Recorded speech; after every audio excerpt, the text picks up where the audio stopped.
Nós tivemos grandes momentos espirituais aqui na nossa comunidade.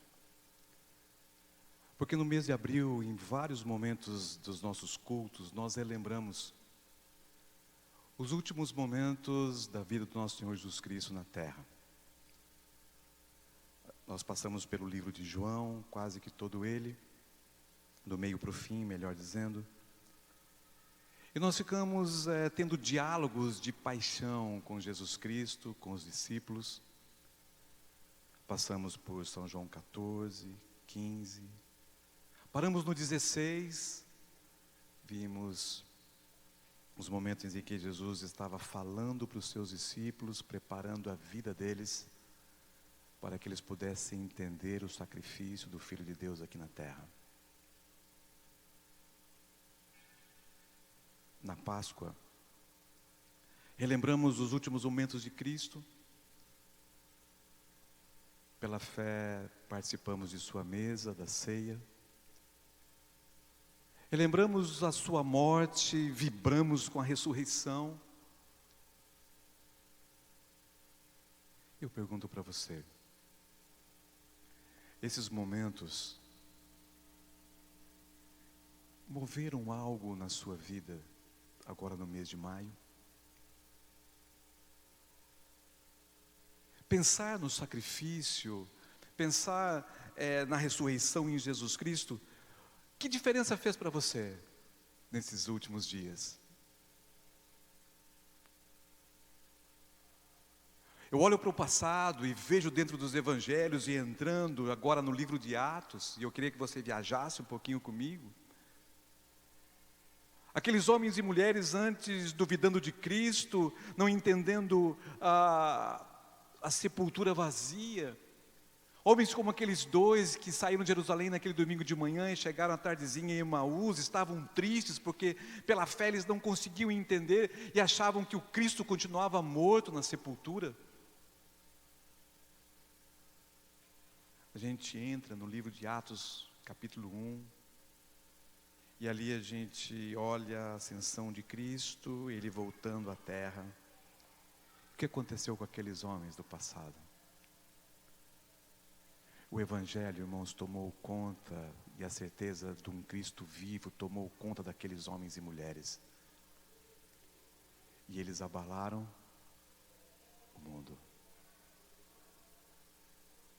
Eles estavam voltados para o Evangelho, eles estavam voltados para as boas novas, eles estavam voltados para Jesus Cristo, e transformações e mudanças aconteceram nesses homens e mulheres. Eu amo olhar para o passado, porque eu poderia olhar agora para 2000 anos atrás, mas eu queria que você viajasse comigo, e dias se passaram, anos e anos se passaram, séculos se passaram, 2 milênios se passaram, e esse Evangelho morreu? Esse Evangelho mudou? O que vocês acham? O Evangelho não mudou? O Evangelho continuou o mesmo? E as transformações acontecendo porque esse Evangelho, ele transforma, esse Evangelho, ele modifica, esse Evangelho, ele tira você das trevas e o leva para a luz. Porque ele revela um Cristo Deus, que se tornou Emanuel e desceu a essa terra. E a Bíblia diz, porque Ele amou o mundo de tal maneira que deu o seu Filho unigênito, para que todo aquele que nele crê não pereça, mas tenha a vida eterna. A mensagem de um reino que Ele, através dele, Ele veio nos revelar aqui na terra. Um reino que em seu tempo foi instaurado no coração do ser humano. Um reino passado, mas um reino presente, e um reino que eu visualizo para o futuro. E pessoas foram movidas, transformadas, restauradas durante esses séculos, durante esses 2 milênios. E esse Evangelho chega a mim mesmo nessa noite, chega para você. Eu lhe pergunto, os mesmos efeitos que esse Evangelho tem realizado em pessoas no passado. As mesmas transformações que você e eu lemos a cada dia na palavra do Senhor, essas transformações têm sido vividas por você, por mim? Será que estamos vendo as modificações, as mudanças dentro da nossa comunidade cristã? Louvado seja o Senhor, porque você está aqui nessa noite, mas eu fico imaginando aonde estão as pessoas transformadas de nossa comunidade, que no sábado de manhã vêm com a maior alegria, com a maior festa, mas que parecem que durante a semana não têm a possibilidade, ou não fazem tanto esforços para poderem estar conosco e louvar ao Senhor, e cantar gratidão como cantamos agora, por sermos desse Cristo ressurreto.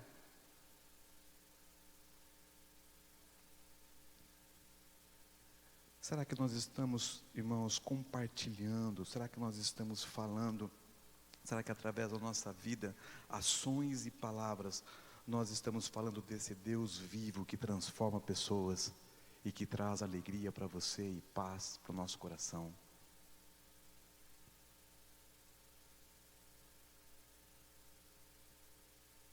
Sabem, um evangelho que nos traz realidades lindas, um reino que nos fala de paz, de justiça,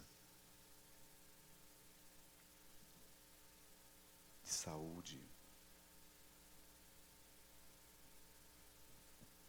É interessante que em todos esses séculos, nós vimos pessoas que aceitaram esse evangelho, que viveram esse evangelho, que falaram sobre esse evangelho e tiveram coragem de, em suas transformações e mudanças, compartilharem desse evangelho às pessoas que não conheciam o Cristo do mesmo.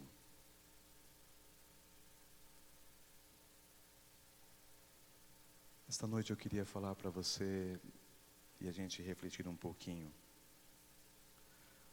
sobre os medos que foram vencidos através de transformações e mudanças, e pessoas que tiveram coragem de viver e de compartilhar este evangelho.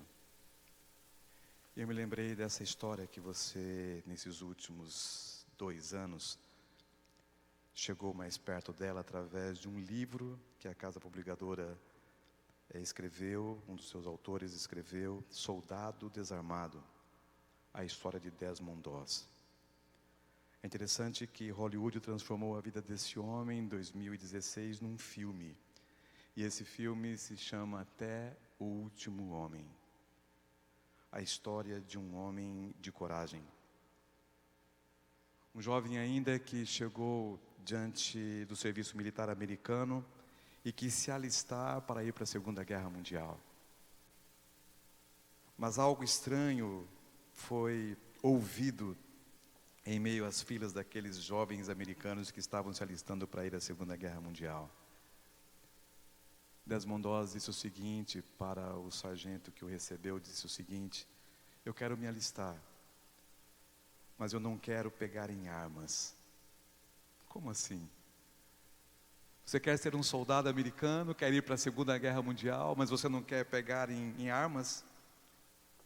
Aquele jovem respondeu: eu não vou atirar em ninguém, eu não posso atirar em ninguém. E aquele sargento disse: você então tem só 2 possibilidades, ou você vai virar cozinheiro, ou você vai ser um médico para poder tentar salvar pessoas. Você vai ter que ficar atrás das linhas dos inimigos, e você vai ter que cuidar de pessoas feridas, ou você será um cozinheiro. E Desmond Doss, ele disse o seguinte: não, eu quero ser um padroeiro, eu quero cuidar de pessoas, eu tenho o curso de enfermagem.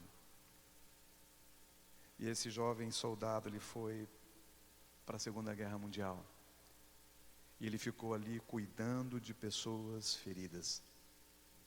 Mas é interessante, queridos, que na Batalha de Okinawa, uma das batalhas mais sangrentas que houve dentro dos confrontos de países inimigos da Segunda Guerra Mundial, foi uma batalha lá no Oriente, foi contra os japoneses. A história registrou que 80.000 soldados morreram entre americanos e japoneses nesse grande conflito. E foi ali que Desmond Doss, ele revelou o seu serviço, ele revelou a sua coragem, porque até então ele era ridicularizado pelos seus amigos, pelos soldados que o conheciam, pelo seu batalhão, porque eles diziam: você é um soldado desertor, você é um homem sem coragem, você não quer pegar nas armas, você não quer enfrentar o inimigo. E nessa batalha onde morreram 80 mil pessoas, 80 mil soldados, o soldado Desmond Doss, a história diz assim, que ele resolveu salvar os soldados americanos, e também dentre os soldados americanos ele salvava japoneses também. E a história registrou que em meio aos tiroteios, em meio aos morteiros, em meio às bombas, em meio ao sangue, em meio a toda a tragédia que estava correndo nessa batalha chamada de Okinawa, esse jovem, ele saía no meio do tiroteio, ele saía no meio dos morteiros, e ele começou a salvar soldados que estavam feridos em batalha. A história registra que ele botava esses homens nas costas, ele colocava esses homens nas costas, ele saía, ia saindo, rastejava, corria, pulava por valetas e elevações, e ele foi trazendo um a um. E quando perguntaram para ele: quantos você salvou? Ele disse assim: acho que foram 50. E entre os soldados diziam: não, foi mais de 100. E o filme colocou mais ou menos no meio da conta e disse assim: não, ele salvou uns 75 soldados. Mas que tivesse salvado um, já teria sido uma grande honra e uma grande coragem desse moço. E ele recebeu uma medalha de honra do Congresso dos Estados Unidos, a única medalha de um opositor consciente. E ele recebeu essa medalha quando veio de volta da Segunda Guerra Mundial. Sabem, queridos, a história nos diz que esse jovem, ele foi para a Segunda Guerra Mundial porque ele tinha uma motivação. Qual era a motivação? O Evangelho eterno, né? Senhor Jesus Cristo na vida dele. E através do Evangelho, ele resolveu lá na Segunda Guerra Mundial compartilhar da bênção que ele já tinha recebido de Deus, a bênção de uma vida. E ele foi para lá através da comunhão que ele tinha com o Pai. É interessante, queridos, que Robert Schenken, ele foi o roteirista desse filme, também fez outros filmes em Hollywood. Esse homem, ele disse o seguinte, estudando a vida de Desmond Doss, ele disse assim: será que seríamos tão firmes? Desmond é modelo de alto sacrifício, modéstia e generosidade. Foi a conclusão que ele chegou ao ter feito o filme e estudado a vida de Desmond Doss. Ele não era um santo, ele podia ficar bravo como qualquer pessoa, ele era capaz de pensar em atos violentos. Por isso sua decisão de imperativo, de consciência, é ainda mais impressionante. Ele diz assim: independentemente de suas crenças religiosas, a história de Desmond, um homem que não compromete seus princípios, é poderosa. Só nesse texto aqui, e eu coloquei ele com uma intencionalidade para você nesta noite, eu não concordo muito com Robert Schenken, porque vejam o que ele diz: independentemente de suas crenças religiosas, quer dizer, ele não precisava de fé, ele não precisava de crer em nada, só pela sua coragem, só pelo seu mover, só pelo seu poder, só pela sua estima, só pelo seu amor ao país, foi isso que moveu ele para que ele pudesse realizar o que ele realizou sem segurar numa arma. Mas, queridos, será que um homem sem fé, um homem sem crença, ele colocaria sua risca em vida em prol de alguém, em prol do próximo? Será que só uma teologia qualquer, ou uma filosofia qualquer, o levaria para realmente realizar tais atitudes com princípios e com poder? É interessante que o filme não cita, mas Desmond Doss, ele tinha uma fé, e essa fé era uma fé adventista. Ele era um adventista. E é por isso que ele não quis pegar nas armas. É por isso que no sábado Em vez de estar dando tiro nas pessoas, ele estava salvando pessoas. Ele estava na Segunda Guerra Mundial compartilhando o Evangelho eterno que um dia havia chegado na sua vida e através do Espírito Santo havia transformado. Nos conflitos do nosso dia a dia, nos desafios que você e eu temos em nossa vida, será que nós estamos compartilhando os nossos princípios com as pessoas que estão ao nosso redor? Será que, queridos, nós estamos defendendo, como disse aqui esse Robert, é um homem envolvido com atores e atrizes de Hollywood, será que nós estamos sendo avaliados pelas pessoas aí fora, como esse homem avaliou Desmond Doss, no seguinte: por isso, sua decisão de imperativo de consciência é ainda mais importante. Por quê? Porque era um homem que estava comprometido com os seus princípios. Eu pergunto a você ali no condomínio onde você mora, os seus vizinhos, o porteiro do seu prédio, o porteiro de entrada de sua casa, né, o vizinho ali que mora no seu bairro, as pessoas que trabalham com você, as pessoas que convivem com você, elas olham para você e para mim mesmo e dizem assim: olha, existe algo diferente aqui no Claudenir, existe aqui um homem que defende os seus princípios. As pessoas te conhecem por isso. Sabem, Stephen Lee, ele escreveu no seu livro o seguinte, ele disse assim: eu tenho medo de compartilhar aquilo que eu creio. Eu tenho medo de compartilhar Jesus Cristo na minha vida. Por que tenho medo? Quais são as razões que não me levam a compartilhar o Evangelho?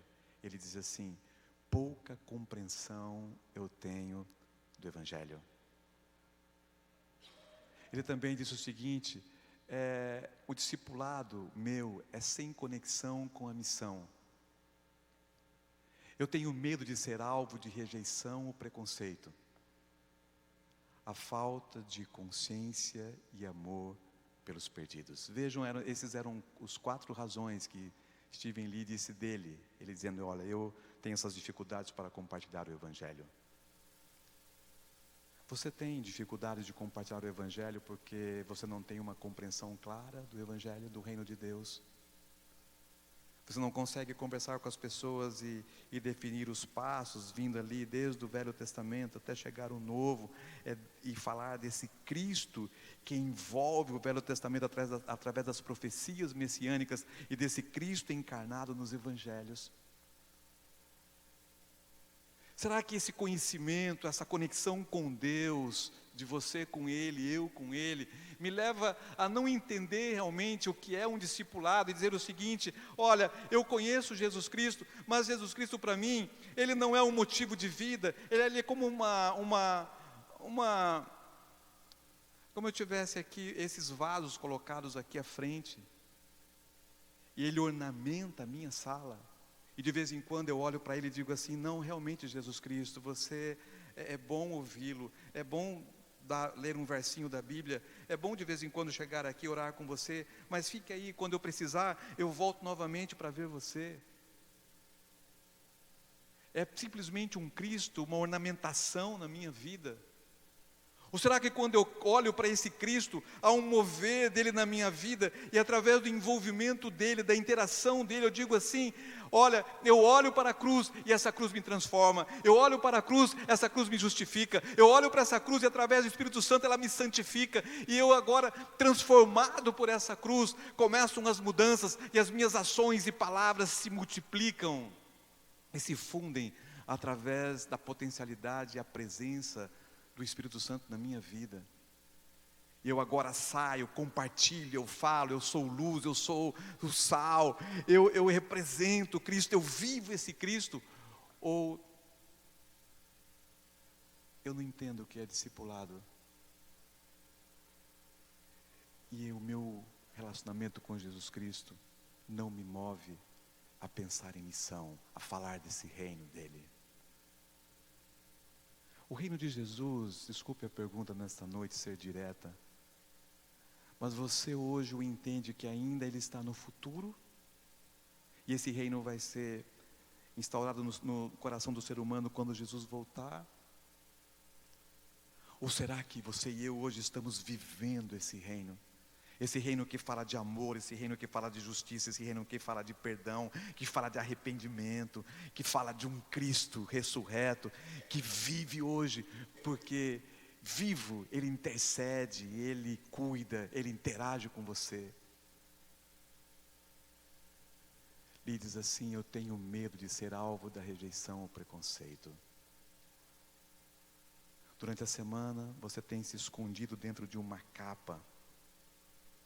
E você diz assim, dentro do seu trabalho, lá dentro da sua casa, na rua, quando você sai com um cachorro para poder passear com ele, você diz assim: eu tenho que me esconder porque eu não quero que as pessoas vejam que os meus princípios levam a um Cristo ressurreto.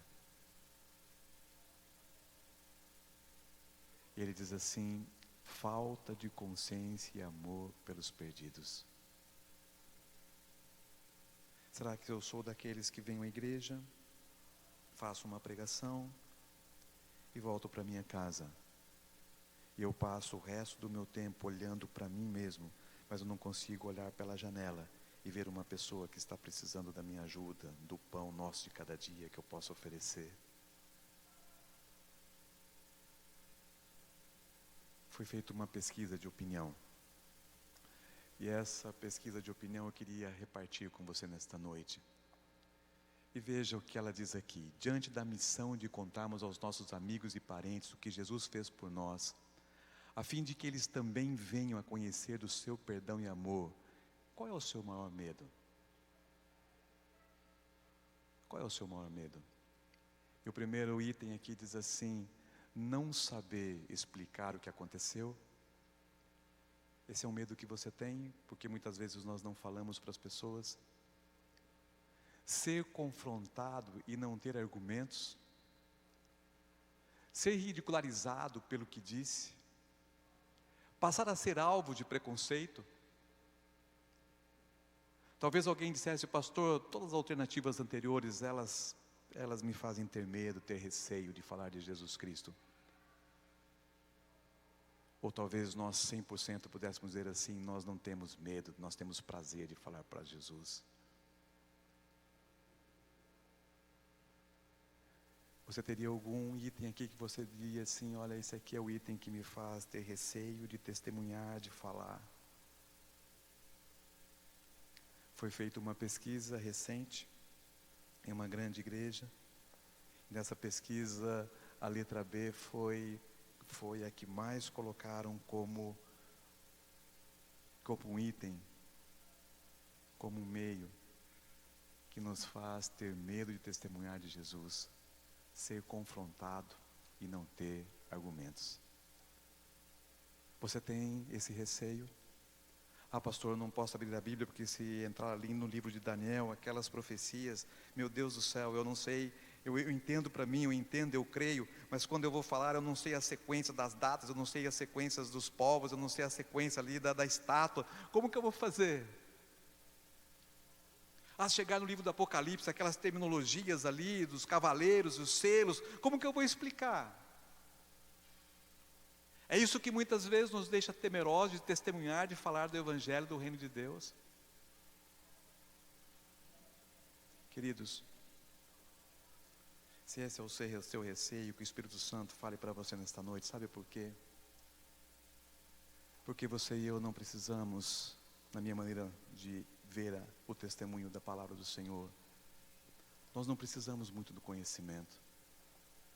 Porque quando alguém chega e diz assim, e confronta você com alguma coisa que você não conhece, qual deveria ser a minha e a sua resposta? Queridos, talvez eu não tenha um conhecimento tão grande que nesse momento possa responder para você. Mas eu quero dizer uma coisa para ti, que esse Evangelho, que essa palavra que eu estou lendo para você, essa palavra transformou a minha vida. Eu sei que a Bíblia é importante, queridos, para a gente poder ler e nos aprofundar no conhecimento da palavra, e isso é fundamental para a nossa vida cristã. Mas o que nós temos que revelar às pessoas, queridos, isso que eu quero dizer, é o que esse evangelho tem feito aonde? Aqui dentro. É interessante quando você olha para Jesus Cristo, aquele cego, lembram na frente de Jericó?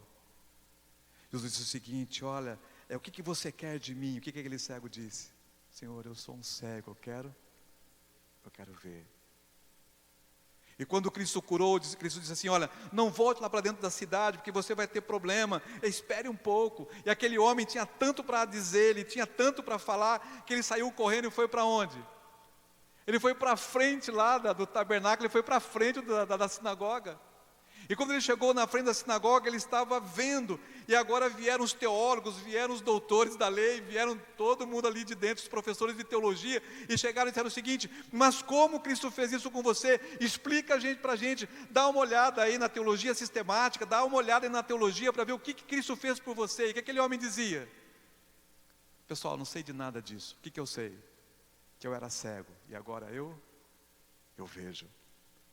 E vinha uma outra pessoa e confrontava com ele, ele dizia: eu não sei explicar.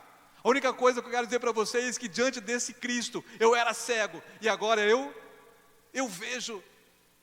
Se alguém hoje, queridos, eu confesso para vocês que no passado, eu pegava a Bíblia, e antes de sair para qualquer estudo bíblico, eu ficava buscando os textos, eu lia Pedro Apolinário, eu ia no comentário bíblico e ficava em cima daquelas palavras difíceis e tal. Eu dizia: se o camarada vir falar sobre fogo eterno, eu vou pegar essa palavra no grego aqui, vou dar uma chicotada no rapaz, ele não vai ter por onde correr. E às vezes eu dava um estudo bíblico e saía feliz da vida, porque eu tinha na mente, eu tinha um conhecimento pelo qual eu poderia responder a essas pessoas. Queridos, o percentual de conversão nos meus confrontos em Terra Roxa, a Rita acompanhou várias vezes lá em Terra Roxa o que acontecia, na Vila Claudete, em Cascavel, de ir em sítios, de juntar assim 30, 40 pessoas de uma outra denominação, e você pegar a Bíblia e ficar questionando sobre o sábado, e dízimo e outras coisas mais, e dom de línguas e tal.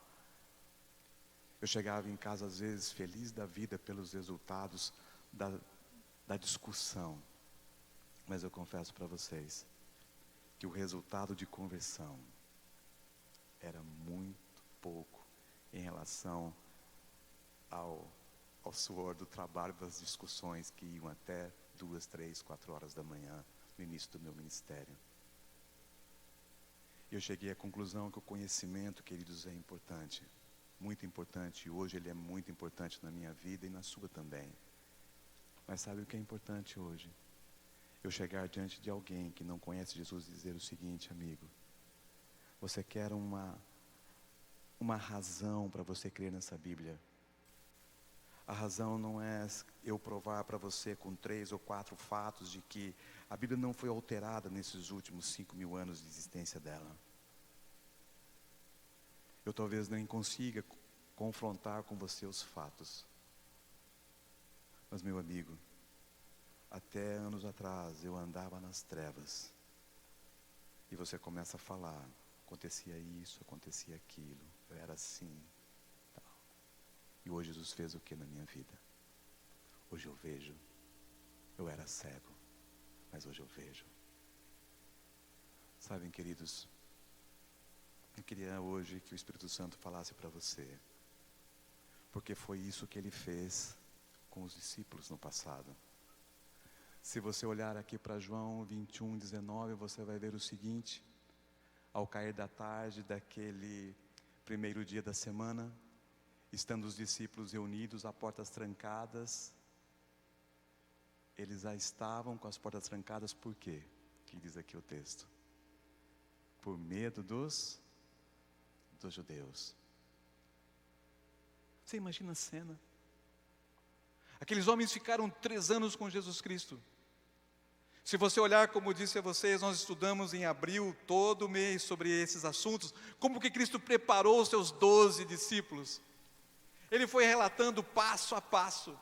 Ele diz: olha, em São João 14, vocês não precisam ficar com medos, porque eu estou indo para um outro lugar, e vou preparar lugar para vocês, e vou deixar com vocês o Espírito Santo, o Consolador, e Ele vai ajudar, Ele vai auxiliar vocês.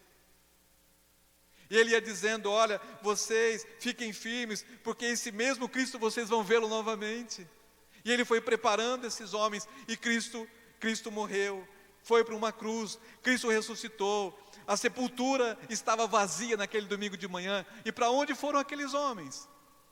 Foram para dentro de uma casa, e se reuniram dentro dessa casa porque estavam com medo. Estavam com medo.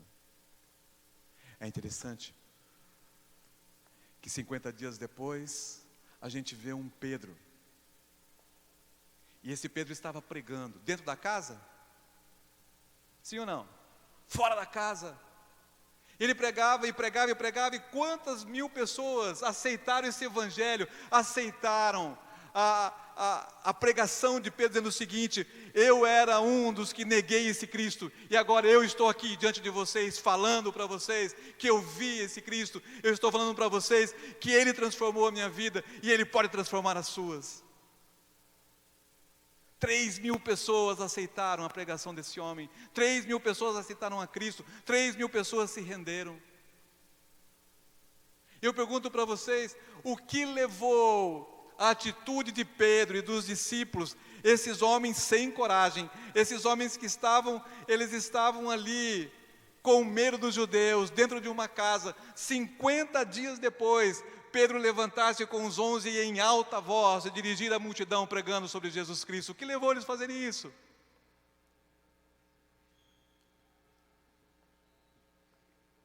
Eu vejo nesses 50 dias coisas fantásticas acontecendo. A primeira delas, depois da ressurreição de Jesus Cristo, depois que Ele ascende ao céu, se apresenta ao Pai, em Atos no capítulo 1, o que diz que Cristo fez? Ele desceu e começou a aparecer aos discípulos. Qual foi a primeira coisa que Ele fez? Aparecer aos discípulos. Ele dizia o seguinte: Tomé, toca aqui. E Tomé tocava e dizia: realmente o Senhor é Jesus Cristo. Agora eu creio. Olhar para Cristo, queridos, nos traz convicções. E Cristo vinha e dizia o seguinte: olha, olhem para mim, porque eu estou vivo, eu estou vivo, eu estou vivo. A primeira convicção de Pedro: Cristo está vivo. E esse Cristo começou a pregar para eles, e dizia o seguinte: meus amigos, olha aqui, eu vim aqui novamente para falar algo para vocês, vocês não entenderam muito bem ainda. E qual era a mensagem de Cristo ali em Atos 1? Reino de Cristo, meu reino.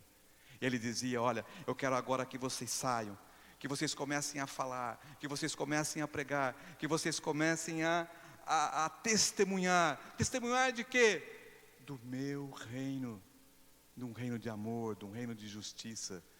E nesses 50 dias, queridos, além dos encontros com Jesus Cristo, lhes proporcionarem a convicção que lhes faltava, Cristo trouxe para eles um desafio. Ele disse assim: ide, e vocês agora vão com ações e palavras testemunharem desse evangelho eterno. Quem vai lhes ajudar? O Espírito Santo. O Espírito Santo, queridos, é que potencializa ações e palavras para a transformação de vidas. É o Espírito Santo que faz você e eu sairmos da teoria do cristianismo, sairmos desses bancos do cristianismo. É o Espírito Santo que move você, e é Ele que coloca em você as palavras, e é Ele que faz com que você e eu possamos testemunhar através das ações.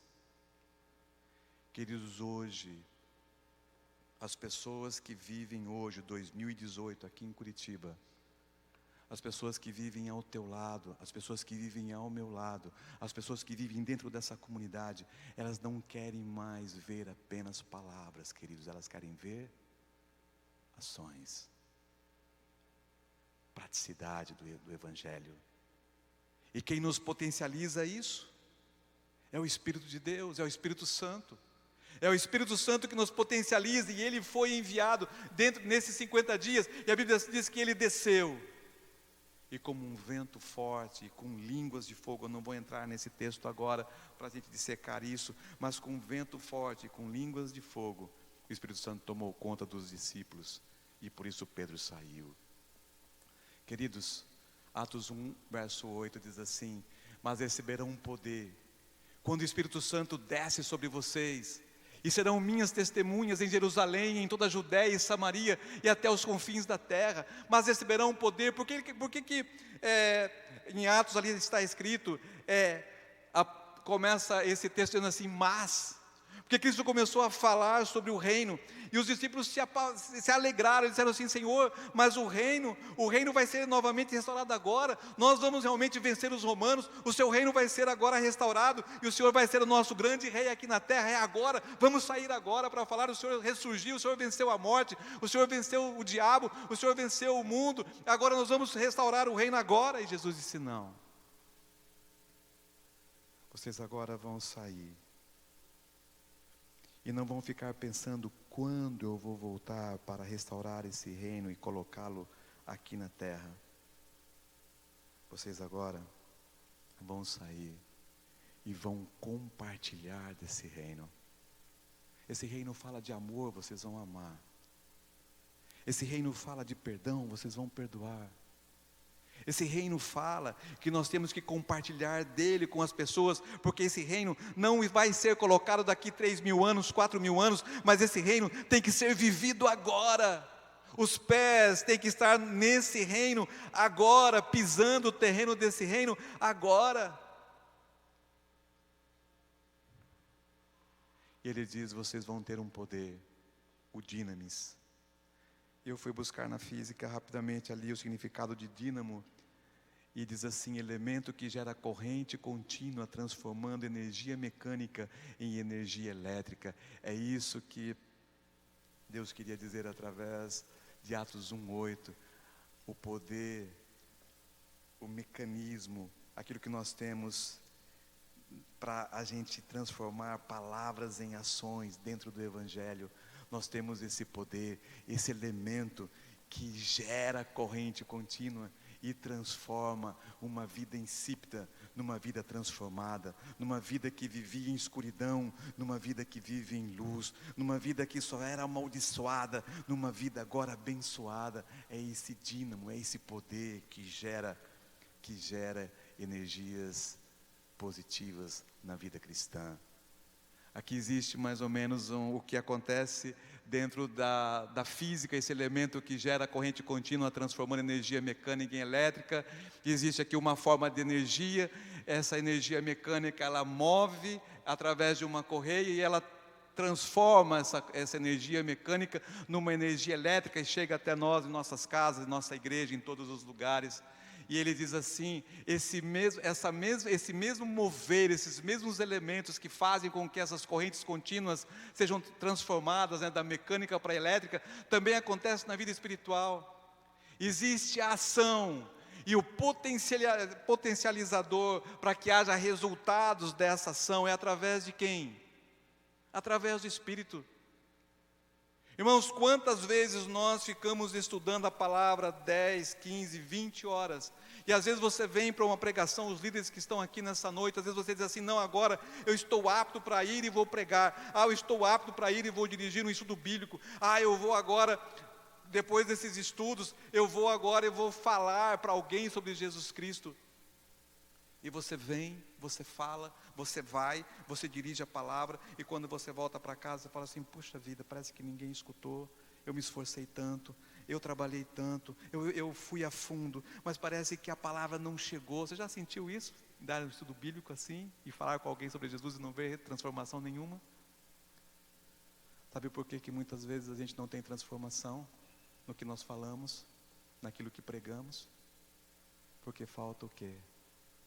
Utilizarmos o potencializador, que é aquele que gera uma energia nova. E só quem pode gerar uma energia nova na sua vida, na minha vida, é o potencializador Espírito Santo. Tem você buscado o Espírito Santo? É Ele que tem movido você E é Ele que faz com que você, aonde você está, alguém chegue e diz assim: mas há algo diferente em você, no que você crê? Olha, o seu sorriso é diferente, ou a sua reação aqui no emprego, nesse momento de pressão, foi totalmente diferente. O que acontece com você? Você é diferente, alguém já te perguntou assim. Queridos, se você vive na sua casa, se você convive com pessoas onde você trabalha, aonde você estuda, nas suas rotinas de vida, se ninguém pergunta para você algo, dizendo o seguinte para você: aqui você é diferente, eu convido a você e a mim mesmo para a gente se ajoelhar e dizer: Senhor, eu estou precisando do Espírito Santo. A minha energia ainda está sendo mecânica. Eu não estou sendo uma luz que brilha esse evangelho eterno que Cristo pregou para os discípulos naqueles 50 dias e que os levaram a mover o mundo. Mas receberão poder quando o Espírito Santo descer sobre vocês. Ação é minha vontade de agir, a presença do Espírito Santo, e há o resultado. Nossas palavras, nossas ações.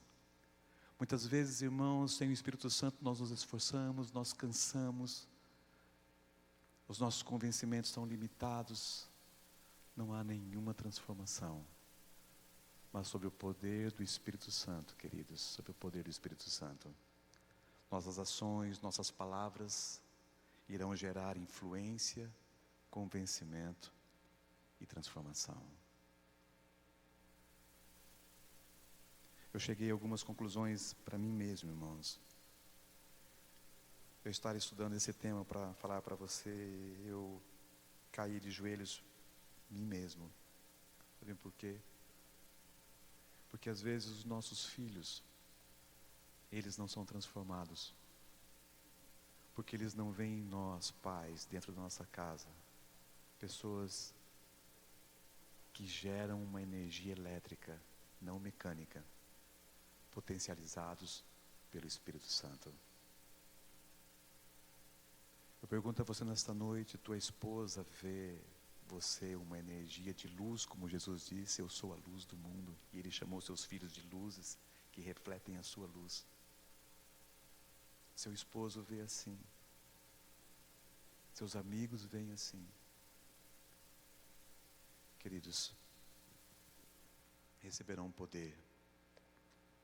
E nós, nesse poder, ao estarmos juntos com as pessoas, nós estaremos aconselhando, estaremos nos pequenos grupos, conversando, estaremos às vezes num encontro aí, numa padaria, numa confeitaria, conversando com um amigo, com uma amiga, com amigos.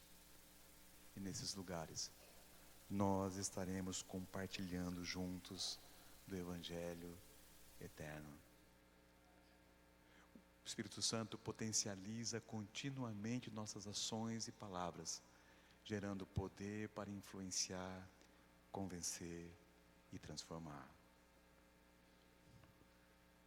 E o texto continua dizendo: mas receberão poder quando o Espírito Santo desce sobre vocês, e serão minhas testemunhas em Jerusalém, toda a Judéia, Samaria e até os confins da terra.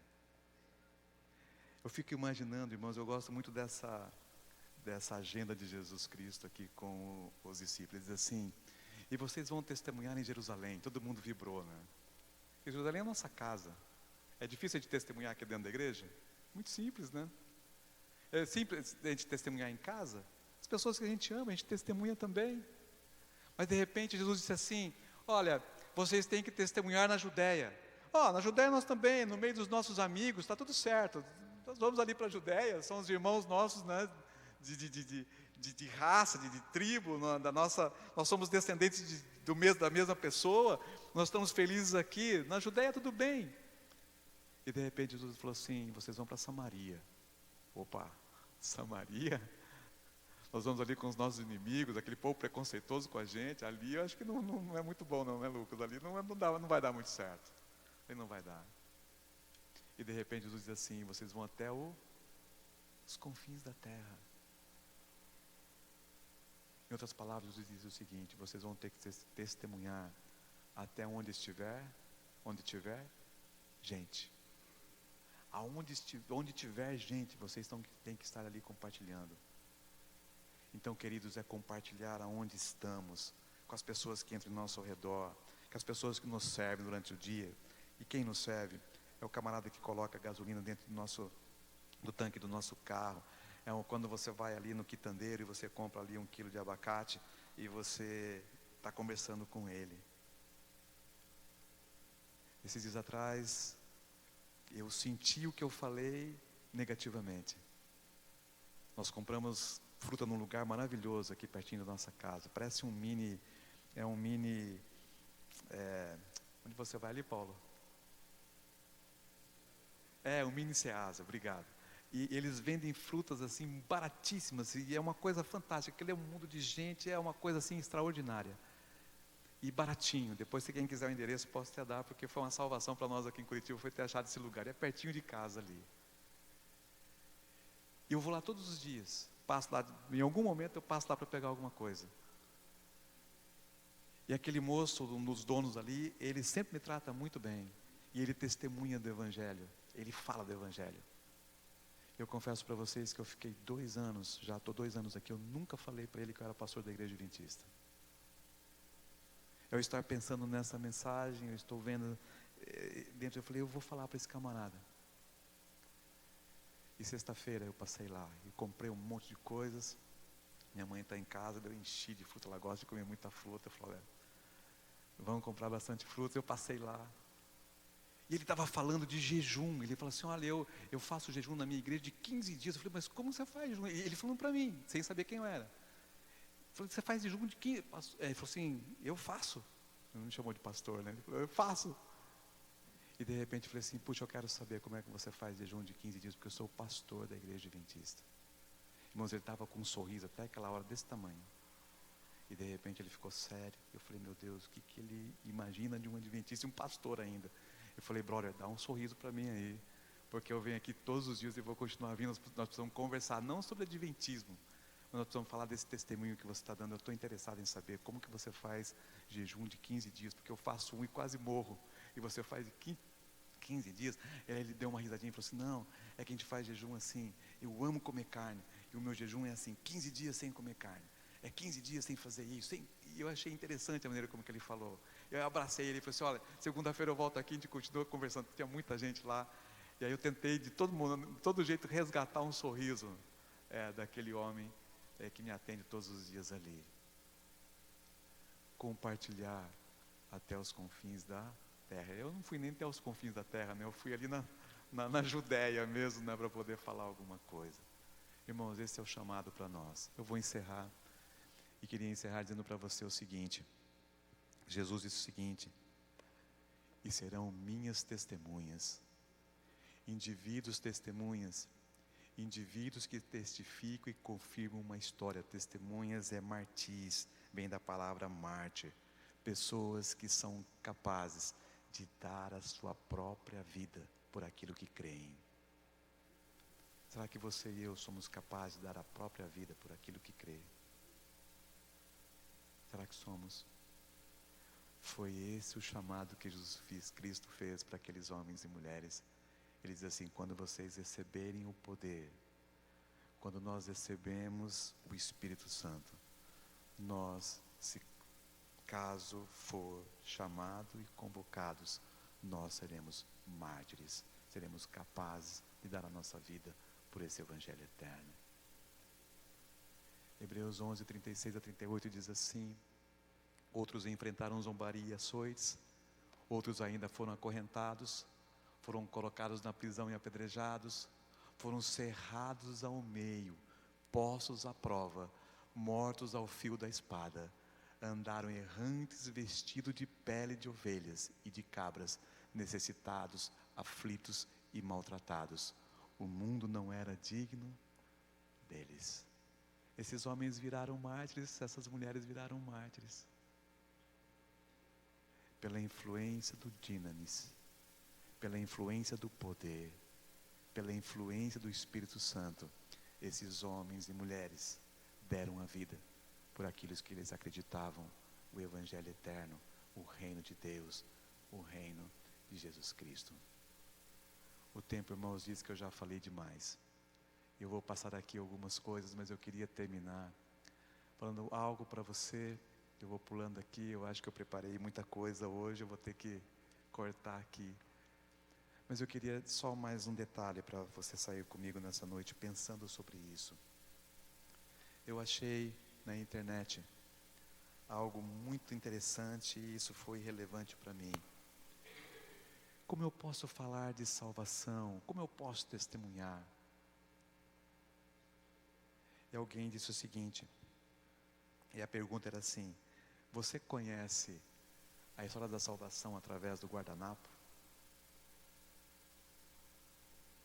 E o autor, ele diz assim, que você pode testemunhar em qualquer lugar. E se você chegar um dia para tomar aí um leite com Nescau e comer aí um pão integral com queijo branco com alguém aí num lugar de lanches, numa padaria, numa confeitaria, se lá dentro desse lugar você estiver conversando com alguém, ali mesmo você pode falar sobre Jesus Cristo, você pode falar salvação usando um guardanapo. E ele fez aquela ilustração ali no guardanapo. O que ele queria dizer com aquilo? Ele diz assim, é simples falar de salvação. Por onde começamos quando falamos de salvação? Pela criação. E você já diz o seguinte, eu sou feito à imagem e semelhança de Jesus Cristo. E o nosso relacionamento ali no céu era um relacionamento de amor. E esse amor era tão incondicional, que nós obedecíamos a Deus sem perceber, porque havia esse elo incondicional de amor. Mas um dia o ser humano abandonou esse amor. E essa aliança o ser humano quebrou. O ser humano se divorciou de Deus. Ele se afastou de Deus. E quando ele se afastou de Deus, ele não sabia mais o retorno, ele não sabia mais o caminho, ele não sabia mais como se reconciliar com Deus. O que aconteceu? Jesus Cristo teve que descer. E o Deus tornou-se Emanuel, Deus conosco. E através de uma vida, através de ações, através de revelações, esse Deus trouxe para nós uma grande revelação, que era o Evangelho eterno, era o seu reino aqui na terra. E através da sua cruz, ele pagou um preço das consequências do divórcio, do nosso abandono, da nossa rejeição de Deus. Ele pagou esse preço. E através da cruz ele nos reconciliou com quem? Com Deus. Eu era filho de Deus na criação. Essa adoção foi perdida durante esse tempo, pela minha rejeição. E Cristo veio e me reconciliou e me resgatou como um ser da família de Deus aqui na terra. E agora esse Cristo ressurgiu, retorna ao céu, envia seu Espírito Santo, o Espírito Santo aqui na terra. Esse Espírito nos consola, nos convence, e você pode ir dizendo sobre esse reino, e você vai dizer o seguinte: ele nos orienta e nos conduz a esse Cristo que nos leva no caminho de volta aonde? Ao reino.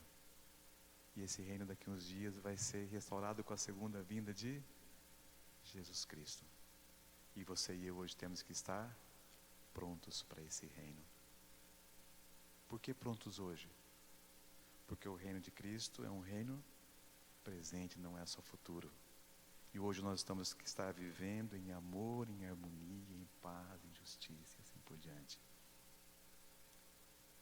É difícil a gente falar sobre isso, queridos? Difícil, sim ou não? Não. E eu sei, eu tenho plena certeza absoluta que você faria muito melhor do que eu falei agora rapidamente aqui, olhando para o relógio que eu tenho que terminar. Você faria tremendamente bem sobre esse assunto. você estaria falando nesse momento para alguém sobre a sua história de salvação? É difícil a gente testemunhar, é difícil você e eu falarmos. Eu fico imaginando, irmãos, que às vezes estamos orando para a salvação de um filho, de um pai, de uma mãe, de alguém que a gente ama, de uma amiga. Quantos anos? 20 anos, 25, 30 anos. E nós não estamos buscando esse poder que pode potencializar a sua oração e através de você, em suas ações e em suas palavras, essas pessoas receberem esse evangelho eterno, esse reino eterno que um dia chegou e transformou a sua vida e a minha. Que Deus nos abençoe nesta noite, para que a gente possa realmente ser pessoas usadas por esse Espírito. Eu coloquei aqui, não vou comentar, só para você ler comigo, para a gente refletir e praticar. Como eu posso ser hoje um instrumento nas mãos do Espírito Santo para transformar, testemunhar pessoas? Primeiro item, ore, vamos ler comigo? Ore por seus parentes e amigos. 2, reflita, elabore e viva o Evangelho. 3, crie oportunidades, inspire perguntas. 4, seja culturalmente sensível. 5, confie no poder do Espírito Santo. Você pode pensar assim, pastor, o que você quer dizer com seja culturalmente sensível? Só isso para dizer amém. Às vezes a gente fica pensando, como alcançar meu filho? Como alcançar meu pai? Como alcançar minha mãe? Como alcançar meu noivo, minha noiva, meu marido, minha esposa? Você ser culturalmente sensível é você compartilhar da vida com essa pessoa. E se ela gosta de ler, se ela gosta de assistir filmes, se ela gosta de comer tais coisas, se ela gosta de caminhar, se ela gosta de viajar, e aí vamos embora com tantas coisas que você pode, ao conhecer a pessoa, você sabe do que ela aprecia, o que eu devo fazer? Chegar pertinho dessa pessoa naquilo que ela ama fazer, ou gosta de ler, ou de ouvir, ou de assistir, não sei. E através dos gostos dela, eu posso fazer uma ligação com o reino eterno de quem? De Jesus. Quem vai te dar essa habilidade para você e para mim mesmo? Quem? O Espírito Santo. Que possamos ser instrumentos nas mãos de Deus, e que Deus te ilumine, te oriente, te ajude, para que juntos possamos ter esse dínamo e possamos ser instrumentos nas mãos de Deus, movendo a energia mecânica para a energia elétrica, salvação de pessoas pela luz do mundo, Jesus Cristo. Amém. Colocai-vos em pé, nós vamos orar. O Lucas ia cantar um hino com a gente, mas nós vamos orar, tá bom, Lucas? Obrigado, viu, pela ajuda. Senhor nosso Deus, obrigado porque um dia esse Evangelho eterno, o reino do Senhor, chegou na nossa vida e nos transformou. Nós estávamos longe do Senhor, nós não conhecíamos o Senhor, nós estávamos vivendo uma vida fria, uma vida em meio à escuridão. Nós não sabíamos o que era perdoar, nós não sabíamos o que era ter paz no coração, nós não tínhamos esperança de nada, a gente não sabia nada, nós estávamos errantes e nós achávamos que todas as verdades desse mundo eram verdades relativas, mas um dia o Evangelho chegou na nossa vida, encontramos uma verdade absoluta, encontramos a Tua Palavra, e dentro da Tua Palavra encontramos o Senhor Jesus Cristo, que desceu a essa terra e abriu os seus braços na cruz do Calvário, dizendo para todos nós: olha, eu estou fazendo isso por você, eu estou fazendo isso para dizer para você que o meu reino está aberto, as portas estão abertas, os meus braços estão abertos, entre aqui por favor, eu quero te dar paz, eu quero te dar a cura física, a cura espiritual, eu quero saciar a tua fome, a sua sede, eu quero te dar perdão, eu quero te dar salvação. Deus, que essa transformação gere mudanças em nossa vida. E que através das nossas ações e palavras, potencializadas pelo Espírito Santo, possamos compartilhar em Jerusalém, na Judéia, em Samaria e até os confins da terra. Que possamos voltar na certeza da tua companhia em nossa vida nesta noite. É a nossa oração. Amém.